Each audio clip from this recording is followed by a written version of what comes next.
In my lifetime, I've been lucky enough to see some amazing places. Wherever I go, I try and document what I see. Of course to capture the beauty of the view, but also to capture the moment, the memory, so I can look back later and remember the amazing experience. So when it came time to choose an online community for our community project, I knew which site I wanted to do. Flickr is an online community centered around the sharing of images. The focus isn't necessarily travel-based, although that is a pretty common theme, but it celebrates and discusses the art form of photography among people who have the same passion.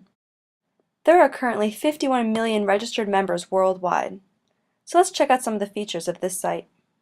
Here we can see a cheeky little message when you first log on that changes languages every time, so this time it's now I know how to greet people in Japanese. So when you first log on, some of the first things you'll see are your photo stream, which is some of the pictures that you've uploaded in the past, going from the most recent all the way to, well, all the way to everything you've ever uploaded.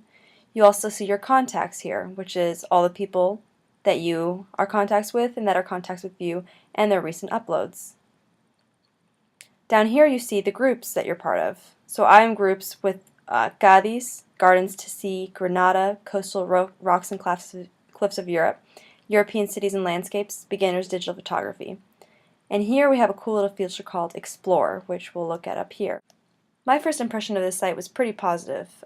First of all, I was really excited to share with people my photos, which I quickly uploaded here. I kind of did a little selection of all the best photos that I've taken on my trips, only recent trips, but as well as kind of see what other people had online. And it was cool to kind of get in touch with some friends that I mean, not my best friend, but some people that I had kind of lost touch with. For instance, he studied abroad with me in Cadiz, and it was really cool to kind of see his little artsy photos. My favorite feature of Flickr is actually the Explore option, which for some reason has been acting up today, but it essentially just puts a new beautiful image up every day, or I guess every time you click on it. And it's a really cool way to kind of discover the works of other people's, maybe that you that would interest you. So this person seems to have a wedding themed or skyline themed photography. And there's a new picture that comes up every time, usually, except for today. For instance, this person seems to do a lot of nature pictures, and I could just honestly look at photos all day long, and I love seeing from where they were taken. So this one looks like China, or in Vietnam.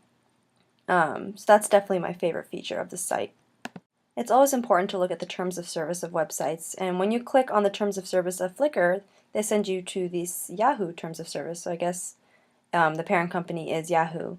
I read over or skimmed over most of it, but the most important one I thought was content submitted or made available for inclusion on the Yahoo services.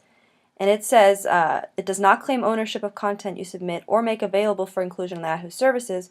However, with respect to content you submit or make available, you grant Yahoo the following worldwide royalty-free and non-exclusive licenses as applicable, which I thought was pretty interesting because they're saying, well, we don't technically own it. However, they don't have to pay you anything for anything that you do in publicly accessible areas. Photos, graphics, audio, or video you submit on publicly accessible areas. And with respect to content other than photos and graphs, they can pretty much do anything they want with that. So anything that is available to the general public, which I think Flickr would be considered under that because you don't even need to be a member to be able to look at those photos. So interesting to look at. Okay, so how do you become an active member of this community?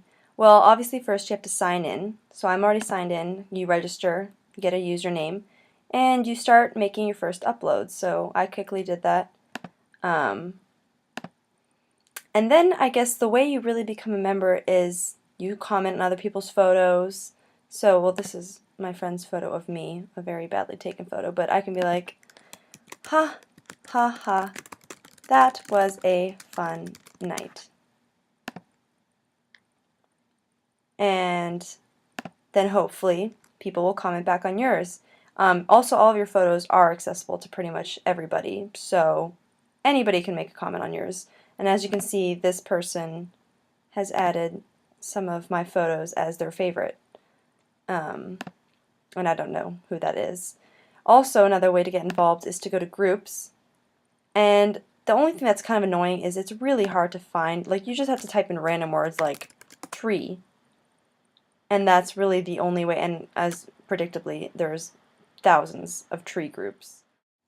Okay, so here I am taking an active part in the community. I actually participated in a post saying done when I commented on the 3 other people's photos above me, and they did the same back, which you can see there. They said done. And now I have 3 favorites on my photo. Okay, so let's look at some of the ways that Flickr tries to give you an identity within the site. So obviously we go to you first, and that's what I'm on. So here we have a photo stream, which obviously the first way is to upload photos so that I guess others can judge or enjoy your work. Within that, you can make little sets, which actually I have a setup that we made in Digital Identity. For instance, 5 things important to me in my daily life. So just like images with a common theme. And anyone can look at those. Galleries is when I haven't made one, but you can go through other people's photos that you really like, and you just do action. For instance, I like this one, and I'm gonna add it to a gallery. Beautiful sights.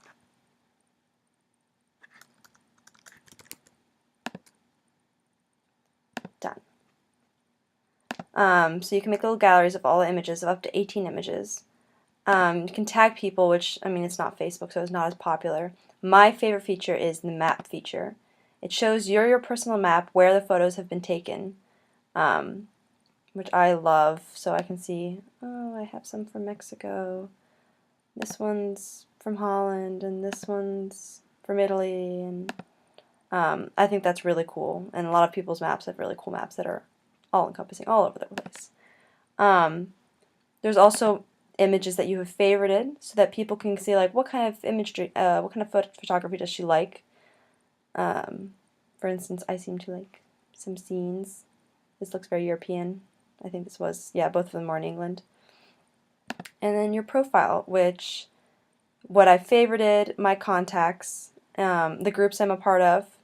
I've gotten, now 1 photo in my gallery, and I haven't gotten any testimonials because that's a pretty serious when people are really into the site who are like professional photographers. And then obviously I have my little picture, which you can change. And this is just all the ways that you can manage your account, including your buddy icon. Yep. The interaction I see happening on Flickr tends to be more about like a support group for photographers, not only to get your images out there, but to get feedback from people, to kind of share tactics on how to take photos. A lot of times if people really like a photo, they'll be like, wow, how did you do that? I happen to be in the Granada group right now, that's why all the comments are in Spanish.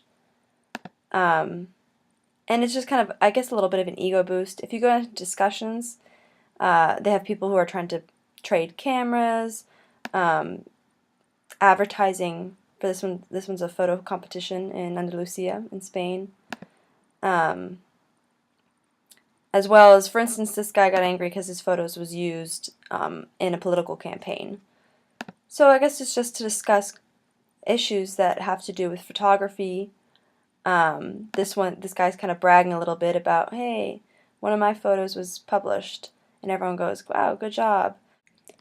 My overall impression of the site is a little mixed. I love looking at other people's photos, learning how they took them, etc., but I think that the site is a little hard to break into. A lot of the members are really heavy-duty photographers who are using a lot of photography jargon that I'm not really familiar with, and they tend to come off as pretty impatient with beginner photographers. It's also sometimes hard to get feedback from people. They don't really comment back, or if you insert some photos in their group, you don't really ever hear anything back. Another complaint I have is that a lot of the groups are kind of abandoned and left to die, and it's kind of hard to find an active group, and really hard to even look for groups when you're putting in groups in the search tabs. However, I was advised later on that the best thing to do was to add people as contacts and comment on their photos, and that eventually I'd start getting them in return, so maybe that's a tactic that I'll do in the future. However, I think I'll keep my Flickr account on in the future, but maybe just as a great site to share with my families and friends, share my photos. That's an alternative to Facebook. However, I don't know how active I'll remain within the community, maybe until I get an SLR camera or become, really heavy duty into photography.